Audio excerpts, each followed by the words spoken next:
When you look at the incredible landscape on planet Earth, all the different terrains, the varying soil conditions, the awesome water features, oceans, lakes, rivers, streams, the waterfalls, the different climates, the huge amounts of plants and ground covers, the requirements are so varied. Can one fathom how big a project that was? When God designed the landscape project for planet Earth, He was so genius, He designed it in such a way He would never have to show up to work. It is completely self-sustained.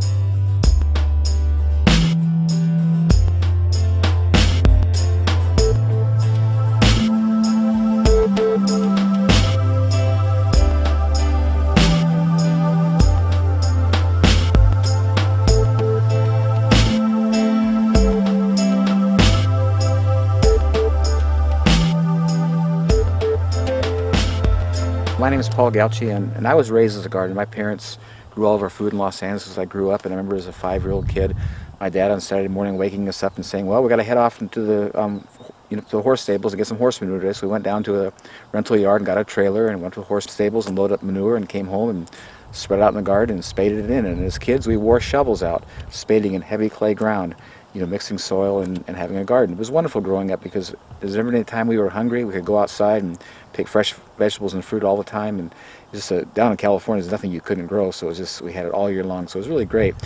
And so as I started to, grow up and I got married and I had some children, and I decided, Los Angeles was no longer a place fit for human habitation as far as I was concerned. It was getting really crowded and smoggy and just not safe. And so I thought I want to move to a place where I can continue to do this and grow fresh food for my family, have clean water, clean air. So we came up here to the Olympic Peninsula of Washington. We have a beautiful place. But we built a house and we faced a real challenge. We drilled a well, went 213 feet and got half a gallon a minute. And if you're doing the math and thinking about that, that's not enough water to do a garden. I'll never forget as long as I live. It was August 1979. It was a great year to build a house. Didn't rain all summer, but boy, in August, all this grass was totally dead. The road coming in was all dust. I'm looking at that and saying, God, how am I going to grow fruits without water? And it was so incredible. I hear inside, it says, well, you're looking at the wrong thing. Turn around and look at your trees. And I pushed enough out when I built the house that I knew they had shallow roots. And I says, God, you really have my attention. If you can show me how you do these without irrigation, I can do an orchard. So I went out to the woods of the Fork and I started moving this material underneath the trees, and I was totally amazed. This beautiful, soft, black, damp, incredible compost. When I saw that, I says, well, I can do this. This makes sense. So I started planting the trees out there, and at that time I had straw and sheep manure. Now I'm using wood chips, and it's been amazing. This orchard's been here 31 years now. It's never been watered or fertilized once. It goes through droughts or whatever, and it's just every year it gets better. As I was doing this orchard, experiencing these incredible results, because I was a creature of habit, and because our nature is to do things as we were taught and not to inquire from God, I says, okay, God, thanks for the help, but I can handle this on my own. And so for, I think, probably 17 years, I was out here diligently rototilling, hauling in organic material. You can see a place over here, my major rock pile. This is my altar. This is where all the rocks that came out of my garden over here.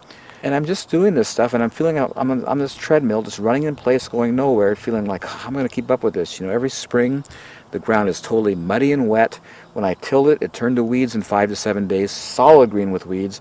I planted things 3 feet apart so I can rototill with it, do the weeding with the tiller, and it was just labor intensive.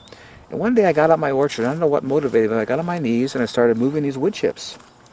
And I'm down to my elbow in this beautiful black compost. And I got up and started screaming. I was so angry. I said, there's something wrong with this picture. I have been killing myself to get this in my garden. I don't have it. I didn't do anything here. And I hear inside, well, it works in your garden the same way. You didn't ask. I was so angry. I threw that tiller away and I started covering my garden with wood chips. I always say people, the greatest gift God ever gave me was that lousy well, because it opened me up to Him and to show me His incredible, work in creation. I've been a gardener for 55 years. I've done tilling, done all that stuff, and it's so amazing now. My only tool is a rake, and it's just so easy and so simple, and the production is so superior to what I ever had. Ever wonder why you're working? Ever tire of researching? Oh, there's gotta be a better way. So you lift your hands up and pray. Father,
when I saw how easy and simple this was, I says, God, where do we lose it? Why are we doing this?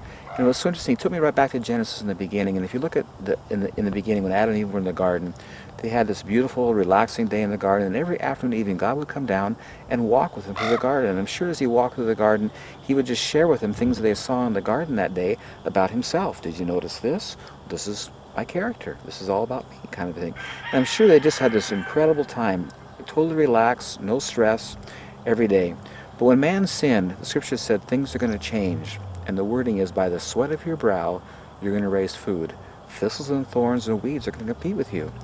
And the next verse says, and man began to till the soil. You see, man never cultivated in the garden. He tended the garden, but he never disturbed the ground. And when man got disconnected from God, he began to till the soil. The whole issue is so very simple. It's all about cover.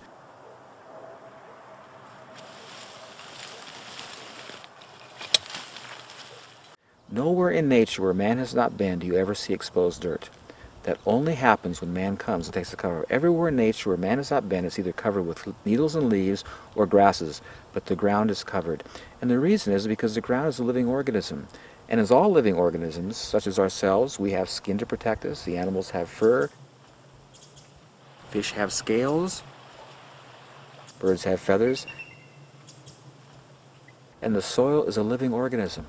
And God has designed it and made it so it's always covered with something. And when you take the cover off, it becomes vulnerable and it gets lost. And this is the thing that amazes me about us as intelligent human beings, how we don't see it, because we've been experiencing it for thousands of years in a negative way. We're all around us, all through creation. Everything's just growing beautifully with no work. And we work hard to fail. When we came to the Midwest here 200 years ago, there was 8 to 12 feet of beautiful topsoil. I mean, gorgeous stuff. And if you've ever flown across the Midwest and you look down at the ground, it's almost scary. It's just parched, cracked, hard, totally desolate. Almost looks like desert. There's 8 inches of topsoil today because it's all blown and washed away, and they're still cultivating. This is not working, and we're losing topsoil. And topsoil in nature, it takes 100 years to build an inch of topsoil. I mean, it is criminal and incredibly devastating what we've done to the planet. Soil conservation people in the Midwest will tell you that it's okay to lose around 4 tons of soil per acre per year. I don't believe, I may be wrong, I don't believe that soil is forming at the rate of 4 tons per acre per year. When the soil erodes, the organic matter erodes and all the nutrients that were in the soil erode, and that's just gone. It's just a resource that isn't there anymore. I found that if I try to help nature at any level, I mess it up. My approach now is just to look what it does and it says, talk to me, show me what you're doing, because I want to copy it, because it does it the best. I have 2 properties that I'm doing this on. This one here, the ground is clay and rock. It would be impossible to farm. It would be considered from the agricultural point of view as marginal soil. The other place I have is 80% rock, totally gravel pit. You couldn't possibly till it. You couldn't possibly cultivate it. And in both of those places, I'm experiencing the most incredible, beautiful gardens. I love that scripture where it says, as we behold the Lord, we're being changed from glory to glory. And I find that anything that comes in contact with God gets changed, including clay and rock and rock. It's just so awesome to take people and take them back and show them my incredible ground. You can't even break with a pick and walk on this stuff. It's totally buoyant. Everything's just growing great, you know. And I didn't do anything. I just put the cover down and God does it all. Whatever organic, natural thing you have at your disposal, it will work. And I've used everything from straw, grass clippings, leaves, animal manures, rocks. But having used them all, I come back to wood chips and I see where it's been for a while and what it's done. It is my favorite. It just is the nicest thing to use. First of all, when I speak of wood chips, I want to delineate between wood chips and other things that people put in the same category, such as bark or shavings or sawdust.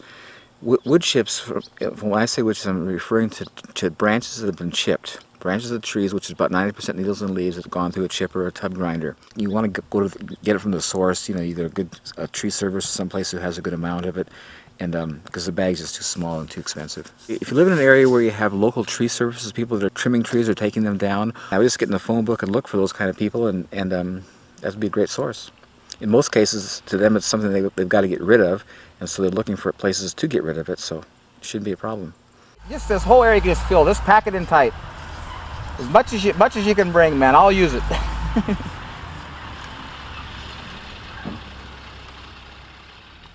In the local area here, we remove hazard trees and trimming and view removals and different things to enhance views, and so this is a byproduct of that operation. We've dumped chips here for Paul for a lot of years. And, 12? Okay, 12 years. In Paul's case, this is so handy for us because the location, it actually saves us time. So we give it to Paul. It's handy for us to get rid of the material. So it's getting more and more common for people to call us wanting chips. The thing about mulch is pretty much in every municipality there's mulch available because someone's chopping a tree down, somebody's cutting a tree, somebody's shredding leaves. If we can try and get things that are as close as possible to us, maybe it's your neighbor that's chipping up a tree next door, then that's the best product for you. I'm an arborist. I prune trees for a living, and for me it's an art form, and I'm so thankful to be able to do it because it's a gift that I have, and it's just something that's just so pleasing and so pleasurable. You know, it's interesting that the scripture talks about pruning. There in John 15, Jesus is saying that I am the vine and you are the branches. My Father is the husbandman. He's the one who maintains and cares for it all. And it goes on to say that he prunes the trees for what purpose? So they'll bear more fruit. And I love these things about God because they're so much bigger than I. When I try to figure that out, it makes no sense. If I'm cutting a tree, taking branches off, it would make sense to me from a mathematical point of view. I'm reducing its capacity to bear fruit. But God's saying he prunes so it'll bear more fruit. And it's just this incredible, beautiful illustration of God, how his whole principle is it's in giving you receive. And so with the tree, when you're taking stuff out of it and it's giving of itself, that process develops it and strengthens it and encourages it to produce more fruit. And in my experience, I totally see it. People will come to my orchard here, you know, this time of year, and you can't even walk through it. And they'll come after I prune it in January, and they says, "What happened to your trees? They're naked. I mean, what'd you do to them?" I says, "Well, come back in September. They'll be all touching, you know." And I'm just basically, you know, making room for them to fill in, you know, and they just produce so heavily every year. And it's amazing how much comes out. But they come right back and produce tremendously. And I'm finding, I always tell people, if you want a tree to grow, the most stimulating thing you can do to it is cut it. Cutting it will way surpass fertilizing, watering, anything else. Nothing compares to the effect of pruning.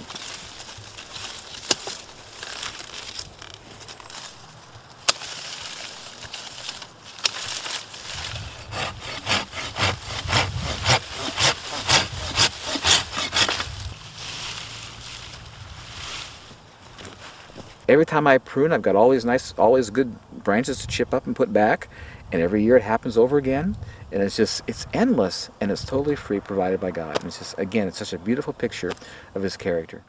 My name's Steve Johnson. I run what's called the Lazy J Tree Farm. Most of the farm is in Christmas trees, fruit orchards, vegetable operation, and then the compost facility here. I only do yard waste through my facility. Normal yard waste that comes in, as long as you got fairly good green coming in, with the yard waste, has the right carbon nitrogen ratio to compost properly. I ran a chipper for years, and you have to pick up the material and put it into the chipper, and after a while it's just too much labor and energy for what you're getting out of it. And so the tub grinder is really a good way to put the material through fast, and you never handle it by hand.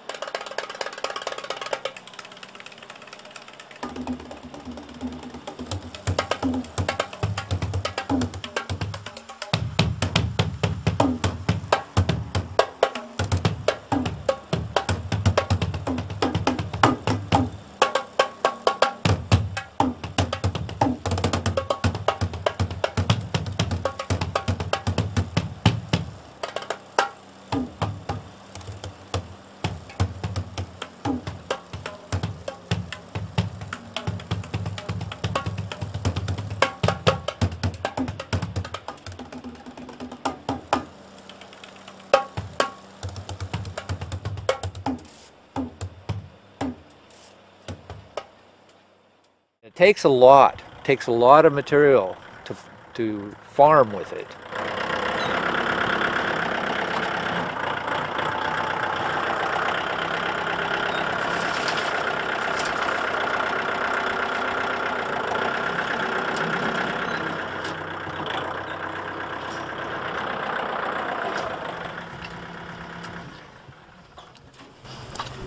You know what's so interesting about this? Track with me. I came across this revelation the other day.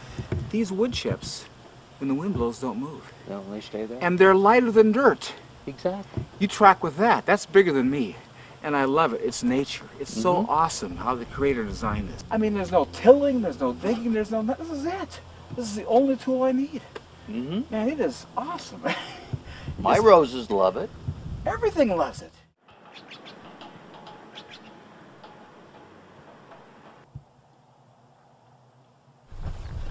Well, I just went to the place where they make all this good compost and got a nice load of it. The last time I put this here was about 3 years ago. And I think with this application, it'll probably go maybe 4 or 5 years.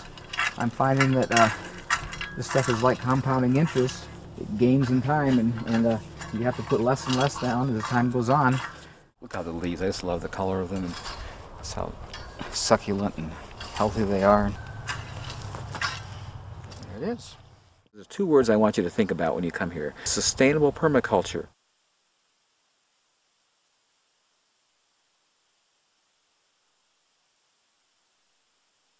Everything you see here was created in nature for free, and it's renewable. It was for liberty Christ came to set us free. Everything about God is free and sets free. And I love that about his character, and it's so beautifully just, exemplified and shown in nature. This is just so freeing. And I love that scripture where he says, "Come unto me, all you who labor and are heavy laden, and I'll give you rest." Now you have to ask the question, why do we labor? And why are we heavy laden? It's because of the fall. He says, "Take my yoke upon you." And what do we use the yoke for? That's what attach the oxen or the animals to some device to cultivate the ground. And Jesus says, "I don't do things like you. Follow me around and learn from me. My yoke is easy and my burden is light." And in this incredible environment, this thing that God has created, he shows his magnanimous, awesome, giving, generous nature. And it is so beautiful in comparison to the man approach of tilling and putting back, constantly being on a treadmill running, never getting on top of it. All these wood chips just sit here. I don't do a thing. Anytime I choose to plant, put a seed in, it totally thrives. If I don't use it, it just waits for me and develops, richer qualities. And in the meantime, it doesn't blow away, it doesn't turn to weeds, and it just stays. Where conversely, anything that I do, if I don't stay right on it, maintain it, I lose it, kind of thing. I'm a slave to it. And again, it's just this incredible quality of God of just setting us free. What I find quite interesting is that the issues we have in agriculture, and I'll just list them: soil preparation, fertilization, irrigation, weed control, pest issues, crop rotation, pH issues, none of those issues exist in nature. And what I'm finding at my place, none of them exist here either. And I feel just so thankful to be set free from that.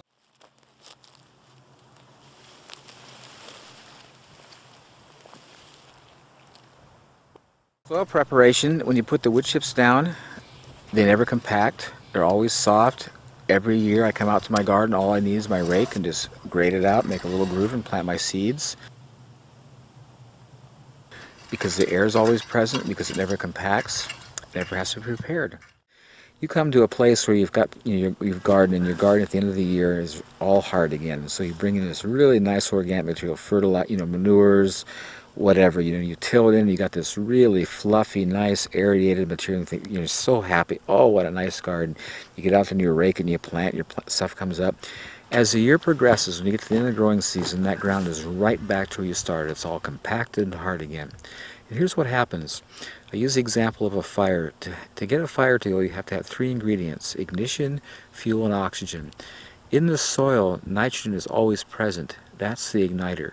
And when you bring in raw material, the fuel, and to get it there, air follows, it all burns up. You don't see smoke, but it all burns up. There's a number of different ways to use the material. If you take the raw grindings and mix it in with your soil, it'll rob all the nitrogen out of the soil to rot the wood or rot the material.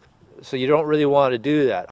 So I tilled in these beautiful potato chip wood-colored orange wood chips into my garden last spring, and I wasn't too successful. My soil test says that I'm way down in nitrogen. Because I tilled those wood chips in, I tied up all the nitrogen in my soil. But now I know you never till this stuff. You just add to it.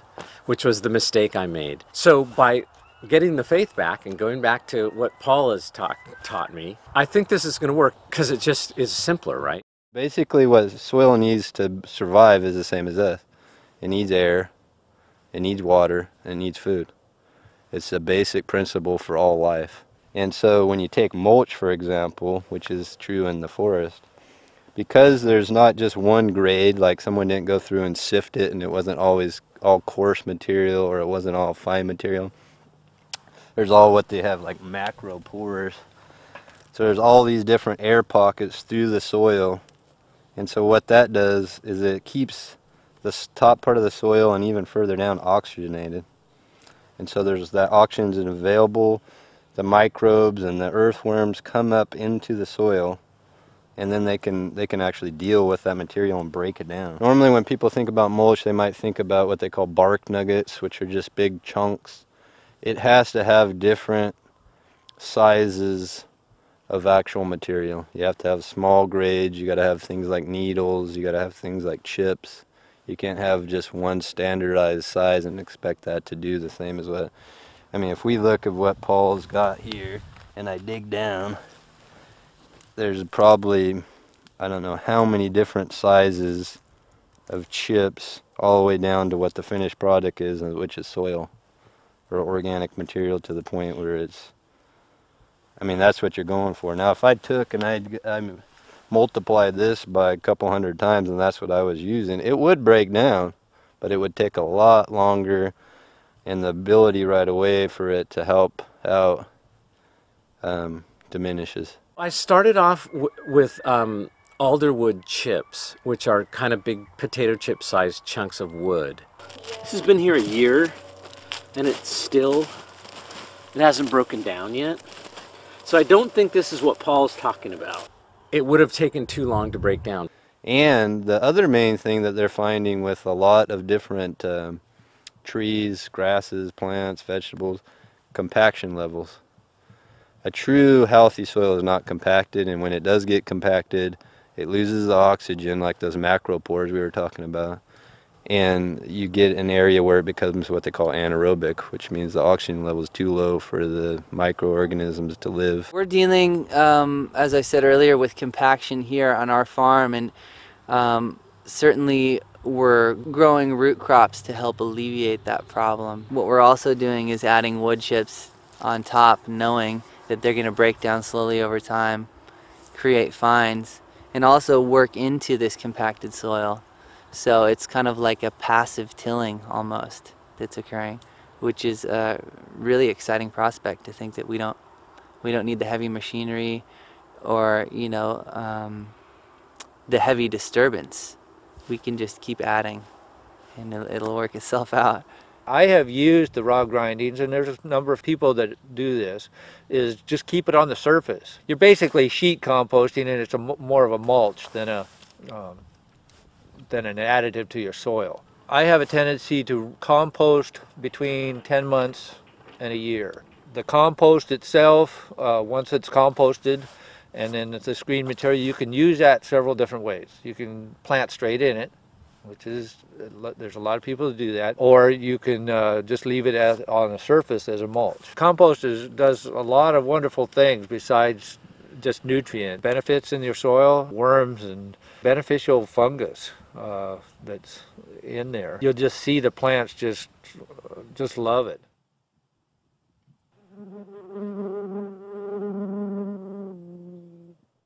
Fertilization, because of the compost material, every time it rains or you water, compost tea is being deposited into the soil, so you have a constant input of fertilization going on. Just not having a fertilized feature, to me, is just so amazing and such an incredible gift in this kind of stuff. And last year I had such an incredible experience, a real revelatory time. I had planted a row of spinach in the spring, and it came up really nice, and we enjoyed it. And I pulled it out and planted another one. It came up, the next one came up bigger and nicer than the one before. And then I was getting ready to pull it up, and one of my neighbors was talking about this black Spanish radish that was so good, so I planted that for her. And that came up, and she couldn't believe the size and how beautiful that was. And I'm looking at this, and I'm just contemplating what's going on. And she says, now God, talk to me. Every time I planted in the same row this year, each one was bigger and nicer than the one before, and I didn't fertilize. This is so opposite of what my experience is in gardening. Whenever I planted something, something was taken out, I had to put something back. And here I'm putting nothing back, and each planting is bigger and nicer than the one before, you know. And I hear him say to me, it was so incredible, in Romans 1, he says, the invisible attributes of God are clearly seen by the things he's made, so that no one has any excuse not to know God. And so I just started taking it in and says, look, God, what invisible attribute are you showing me here? He took me to Philippians where it says, and my God shall supply all your need, not from his riches, but according to his riches in Christ Jesus. And what he's saying there is that when he gives, he makes no deduction. He makes no withdrawal. He is the same. And he says this compost is illustrating that quality of my character. It gives, and it gives, and it gives. And there's no withdrawal. There's no negative. It just continually gives. And that's who I am. These leaves are falling down, and the idea is they're feeding the soil back. So they're done. So at this state, the chlorophyll is going out of them because they're going dormant. They're going to drop these leaves that still have nutrients, and the reason they're changing color is that green chlorophyll is gone, the pigment. They drop down in, and they're feeding that soil, and they're mulching it by their own. I mean, we're not coming over here and taking the leaves off and mulching below them. And if we go over here, or we go out in the forest, they're doing the same thing. So, I mean, they've been developed over these eons to do it, and so, I mean, why question it? Obviously, that's what wants to happen. And when you go out, and someone might say, well, that's not true with grasses. You go out into a grass field, let's say the prairie of the Midwest, there was grasses that were over my head, but underneath it was mulch from the grass. You know what I mean? It wasn't just green living grass with nothing out. There was mulch, all those blades of grass that had broken down fed the grass. There's nobody that goes out there and fertilizes that. I mean, that's the thing that people always say, well, you got to have fertilizer. You have to fertilize. Or, I mean, if there is no out, you're not taking it away, you know, it's all going back. The animals were eating the grass and it was still going back. So if you can recreate that in a garden, it's the same exact thing. The leaves come out, they do their purpose, they go back into the soil. It's really simplistic, and sometimes the most simplistic things are what people don't like to accept as being the answer. Whenever you buy fertilizers, there'll be three numbers or three things that they're analyzing in the fertilizer. It's nitrogen, phosphorus, and potassium. Nitrogen is what gives the green, the good vigorous growth. The phosphorus is what creates the budding and the flowers and the fruit production. And the potassium is what gives hardiness and health and strength to resist disease.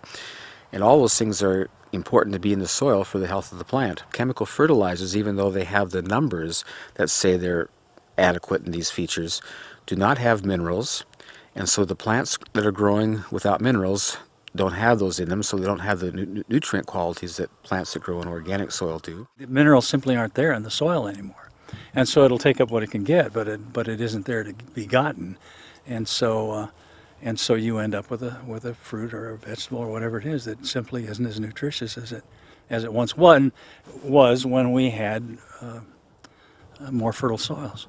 Just the sort of calcium, magnesium, potassium, iodine, those kinds of things, the things that aren't fertilized typically, you know, as 30-40% reduction in what they were getting 50 years ago. That's pretty alarming, which is helps explain why food doesn't taste as good as it used to. It isn't as good as it used to. It's not as nutritious.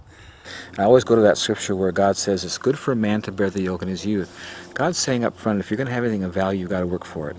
But he says if you do it the right way, you want to do it early on, do the work up front, and if you've done it right, over time, it'll produce for you. And this is what I think is so neat about the wood chips and God's way.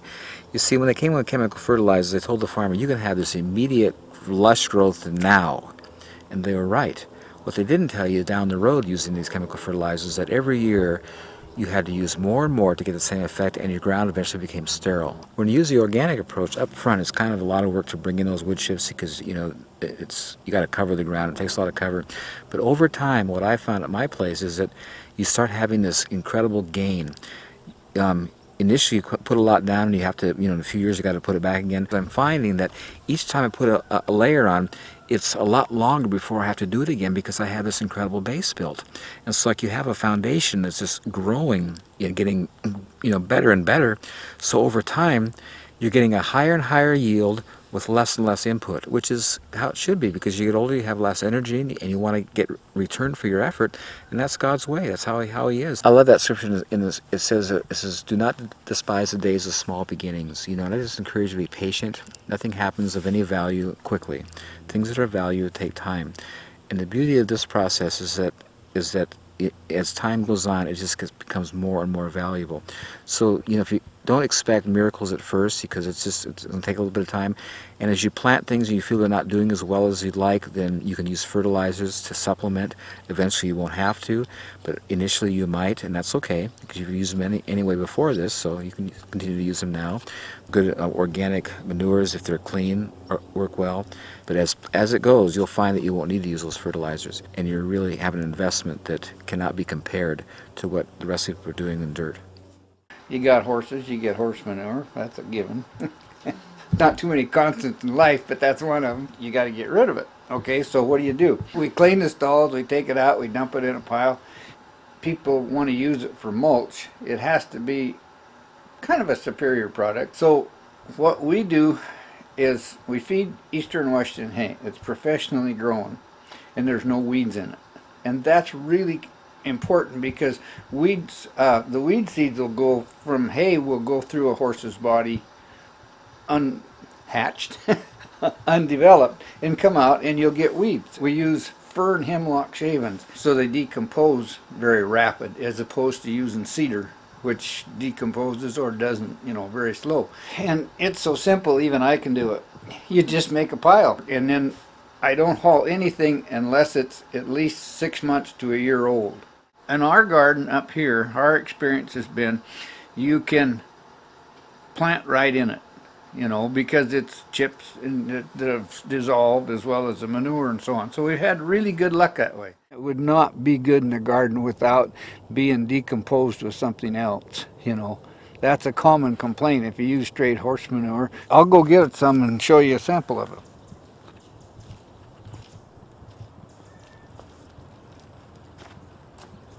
You can see how there's no manure in there.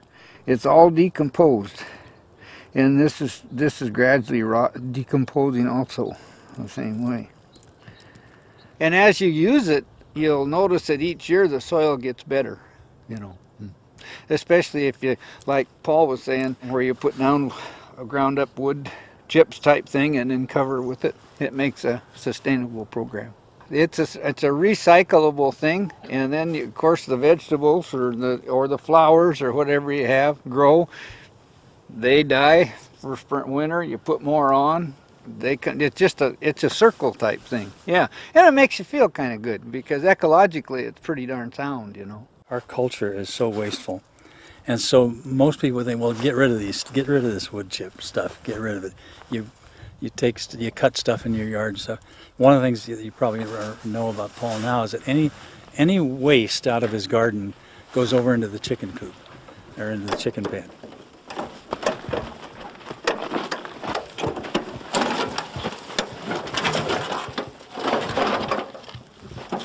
And then they eat it and munch it around and then poop. And then he brings that back over here and dresses it. Well, I think one of the most beneficial parts of a garden is to have chickens around, because there's such, I mean, the eggs are great, but you see they deal with all your waste, all of your yard waste, the expired stuff from the garden, my grass clippings, any weeds, all come to the chickens, and those are really nice organic products for them that they eat, and whatever they leave over turns into what we're going to be exposing here in a minute. They're out here all day long just kicking. You can see all those little grooves in here where they've been digging, and they're excavating. They're constantly picking seeds out, any bug kind of thing. So they're working this material. And as you're going to see shortly, I'll tell you, I've never seen compost so nice. This almost approaches topsoil. This is such beautiful stuff. Anyway, I'll just show you how easy it is to get.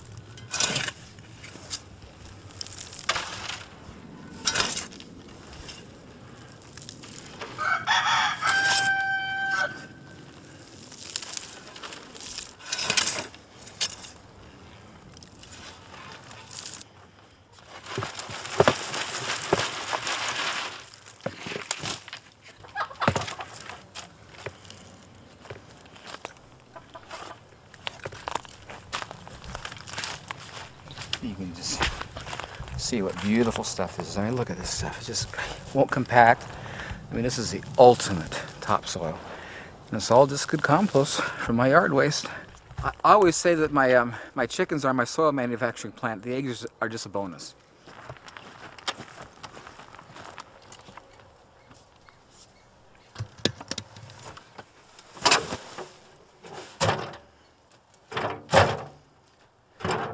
Look at this beautiful fine stuff.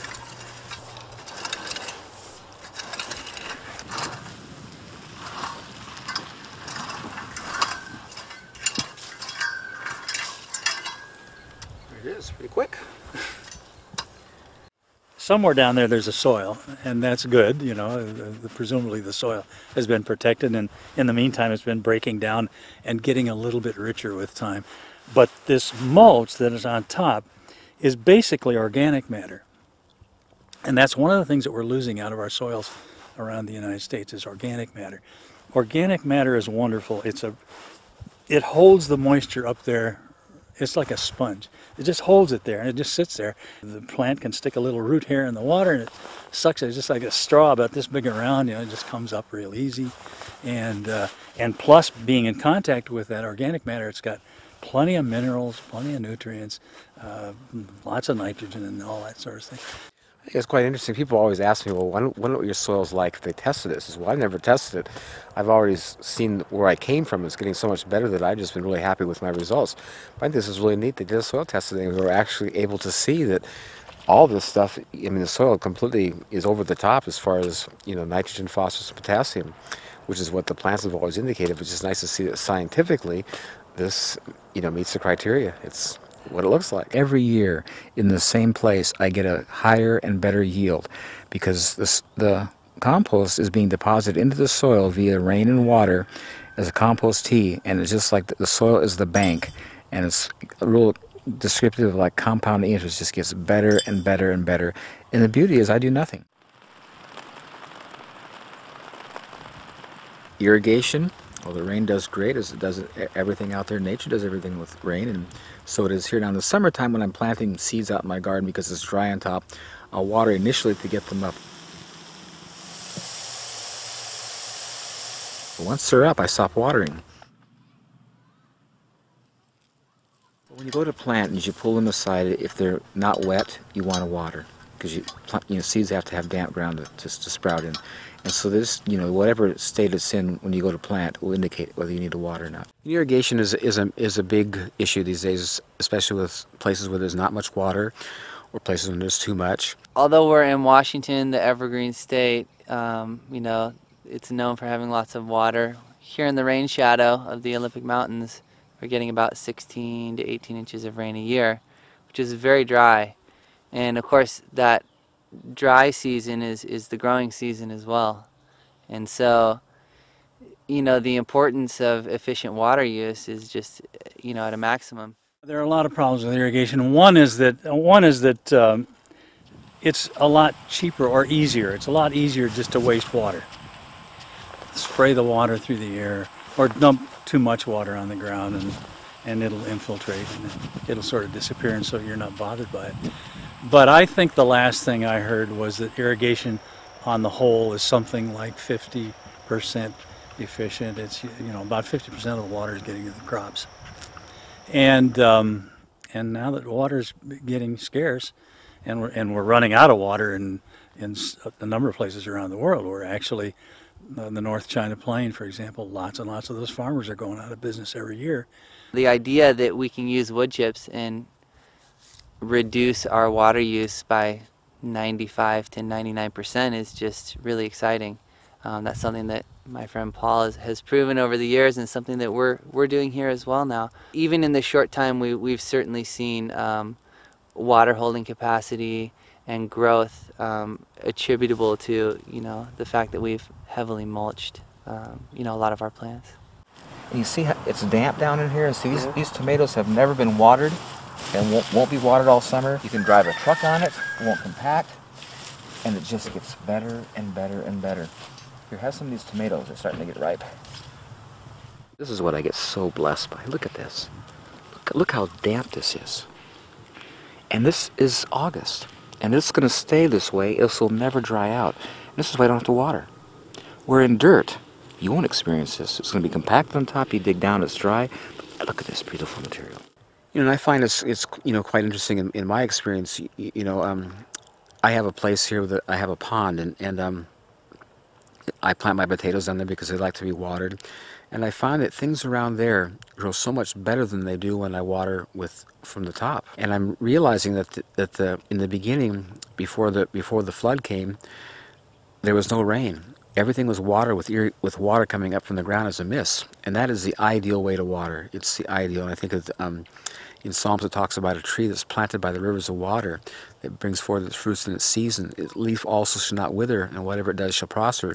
You ever go along riverbeds or stream beds, you'll see the plants alongside the trees are just huge and lush and just gorgeous. And that's the ideal way to water, is to have sub-irrigation water coming up underneath.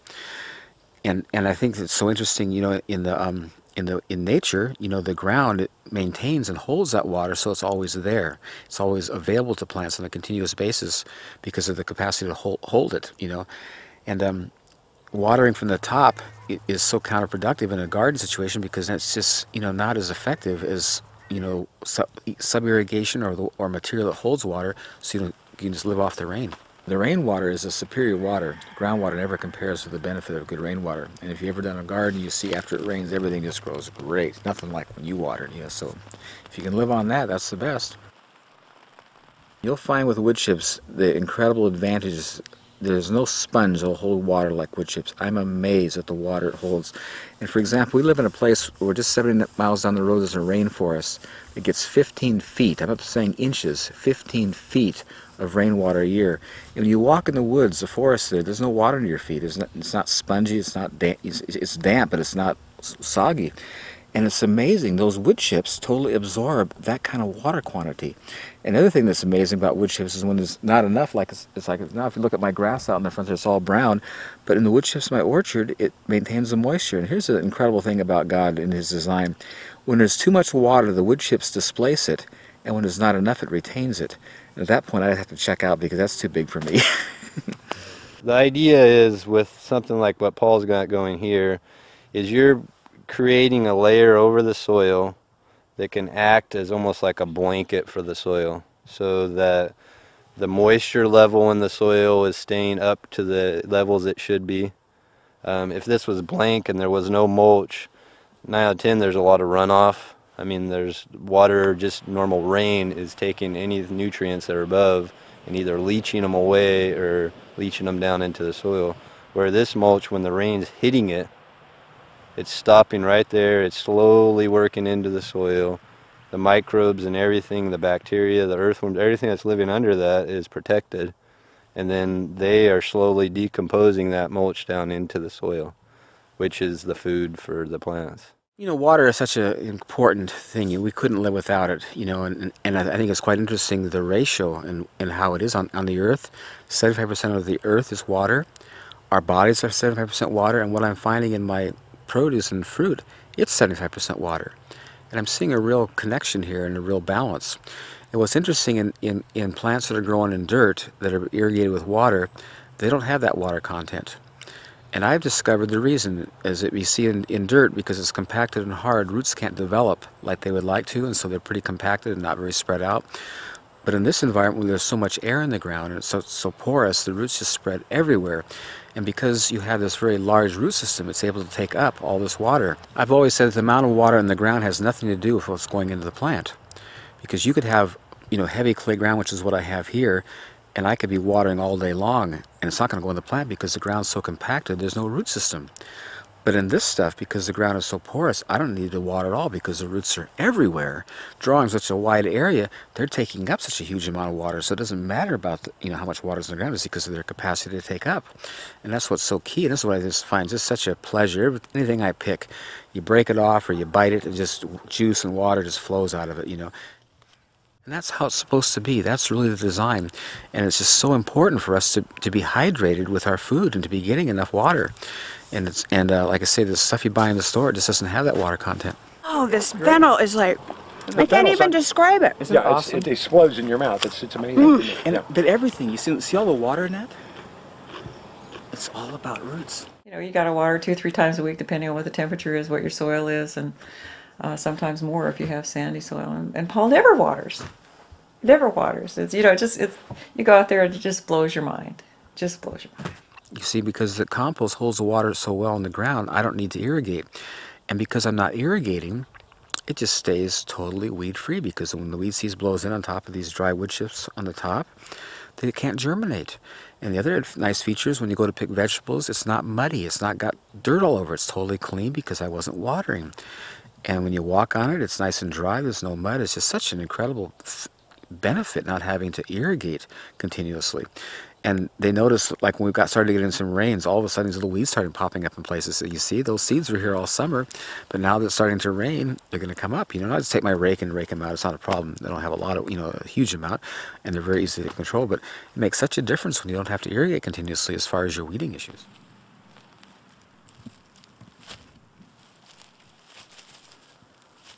Weeds? Well, I have weeds. Weeds always happen, but because the ground is so soft and nice, I can just take my rake and just drag the rake through, and it uproots all the weeds.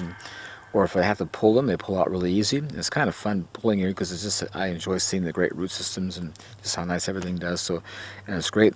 I call them salad green for my chickens because they just love it. You know, it's just good organic greens. So weeds aren't a problem. Where in other soils, when it's got compacted, you got to really work to get those roots out. This stuff, they just come right out, so it's much, much easier. Weeds, I didn't say the weeds come up really good too. If you have weeds, it's easy to weed. Easy to weed, Easy to pull the weeds in this once you have a lot of this material. It's super easy to pull these things out. It makes your weeding a whole lot easier than what you're used to. But yeah, I mean, look at all those roots too. I'm used to things just breaking right off. It's amazing. Revolutionize weeding your garden. Isn't that great?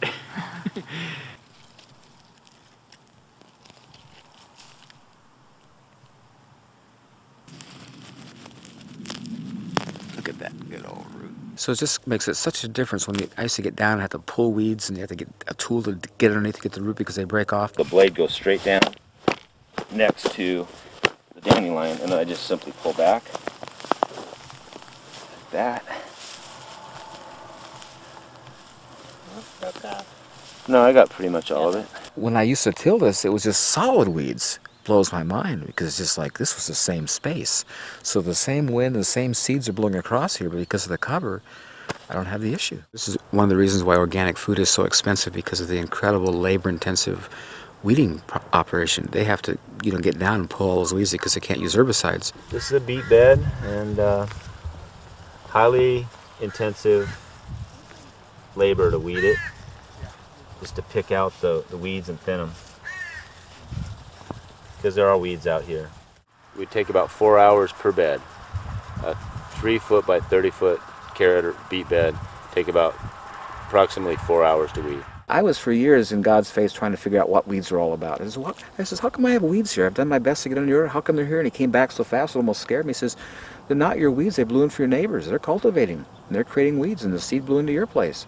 And you'll always have that as long as they do this kind of a thing, you know. And I love that scripture where how it says that all of nature groans and travails waiting for the manifestation of the sons of God. You see, they know we're disconnected, and they're groaning and travailing, trying to save the earth because we're just totally disrupting it and losing it all. And I think the answer is so beautifully described there in 1 John 3, where it says, "Beloved, now we are sons of God, but it does not appear we shall be. But we know that when he appears, we shall be like him, for we shall see him as he is. And everyone who has this hope in himself purifies himself as he is pure." I think that's so key, because nature is waiting for that day when we'll be all like Jesus. We'll get reconnected with God and be taking care of the earth as he intended us to.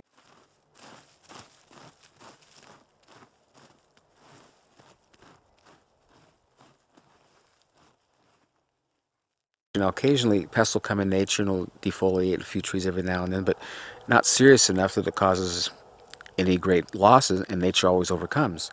I think if you follow organic principles, it's very rarely that your insect population, your negative insect population gets out of control. And of course, it doesn't matter if you spray organically, you're still going to kill beneficials, and so beneficial insects. So it's best to just deal with whatever damage you have and move on. George Washington Carver, when people would ask him how to deal with a disease in their tree, he would say, well, you don't want to deal with a disease, you want to get the tree in good health and vigor, and it'll take out the disease. I think that's such a true statement, and it's so true about everything. And if you'll get a real healthy plant, as I have here, I don't have any insect problems. If a bug bites into my plant, he drowns because there's so much water there.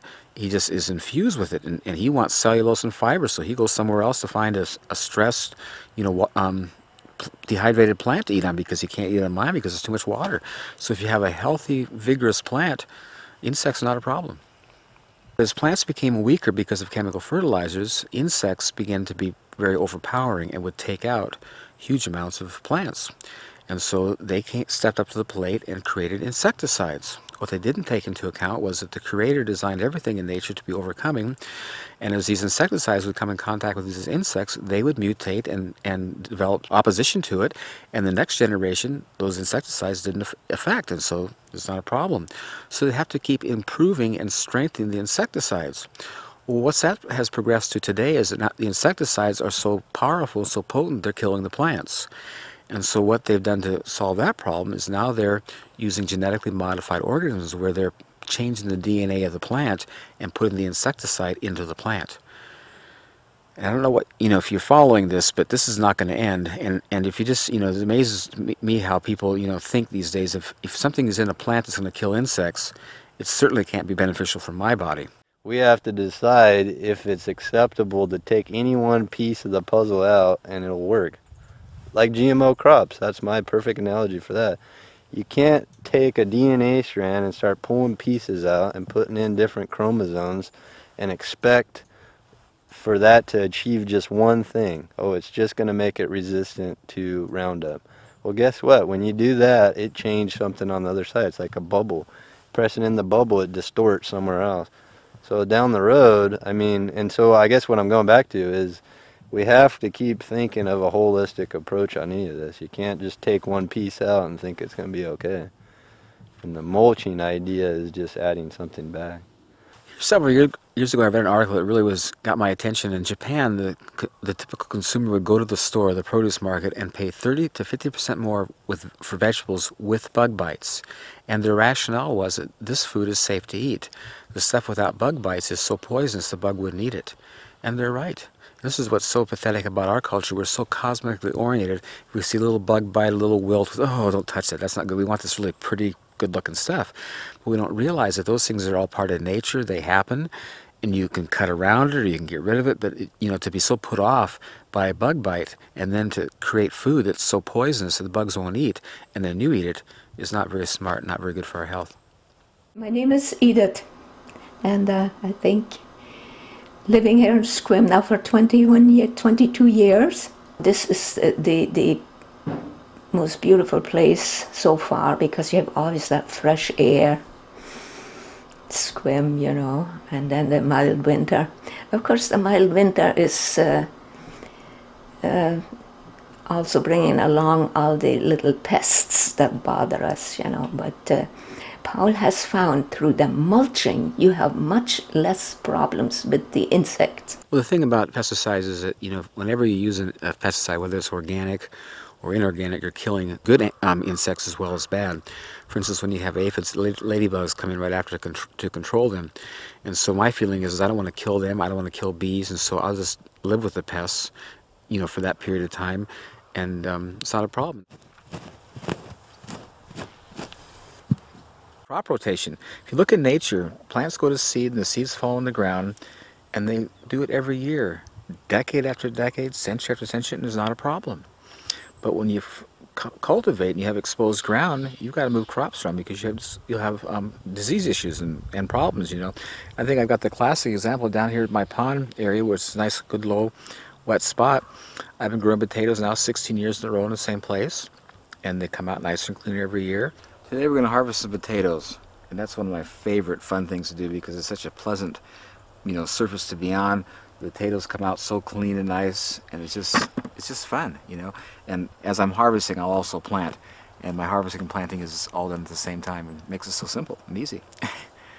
This is wood shavings and horse manure mixed together. And it's just, guys, just look down here as you dig, just how beautiful it gets. It's just, oh, this is, I don't, you know, if any farmer or gardener would recognize it, this is like ultimate gold. This is the most beautiful stuff you could ever have. Look at just how soft with my hands I can move it. And it's just never compacts. It's totally just the best. See, now this was last year's seed. See how it's hollowed all inside. See how much, you know, different that looks than that. You know. That was a seed I planted last year. And if you know anything about growing potatoes, if you grow potatoes in dirt, if you don't rotate them, after several years they'll get scabby, and that scab will increase to where you can't even use a potato. They just get so bad. But my potatoes down at the pond, the girls were here harvesting, they're all clean and beautiful, no scab. And I love it. It just makes it so convenient.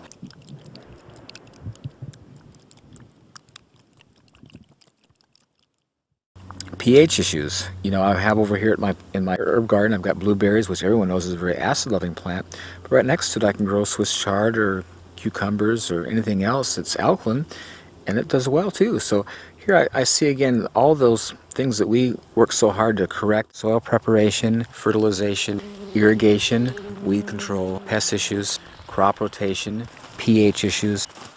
In nature, it's just all beautifully done by itself, and so I just enjoy having the convenience, and it just makes it so much easier. Well, the reason people don't grow their own food, because if it's done traditionally, it's just a lot of hard work. I mean, you become a slave. I always tell people, when you do a garden, if you don't stay on top of it, it turns to weeds and you lose it. It's something that requires all your undivided attention, so it's very labor intensive, and people don't have the time or the energy or the desire to be so tied into something, because it's just such a big. Where this is just so opposite. You know, it makes it so simple. This is why I so want to get this out, because in the past it's been so hard and so counterproductive and negative, where this is just so awesome.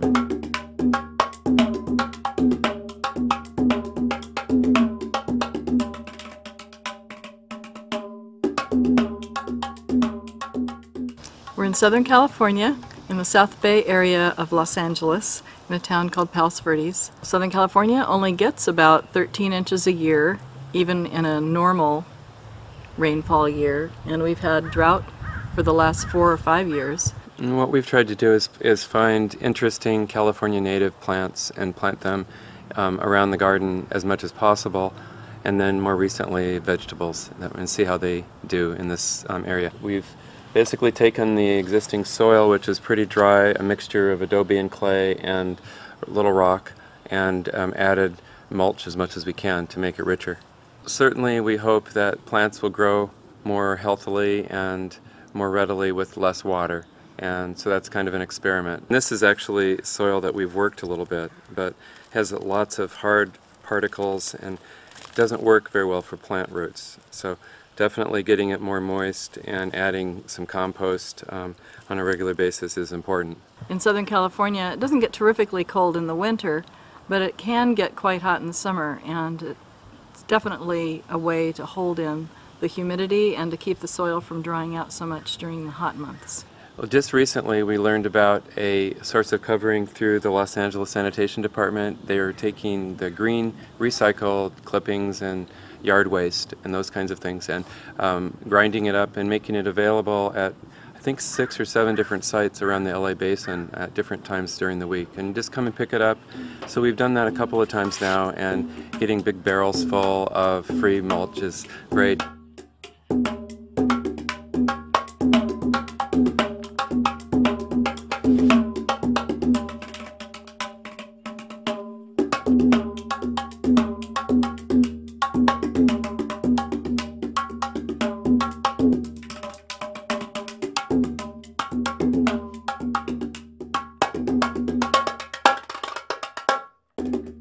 We're just adding it to the garden in different places. Once we got our plants, we used both seeds and seedlings in 4-inch pots.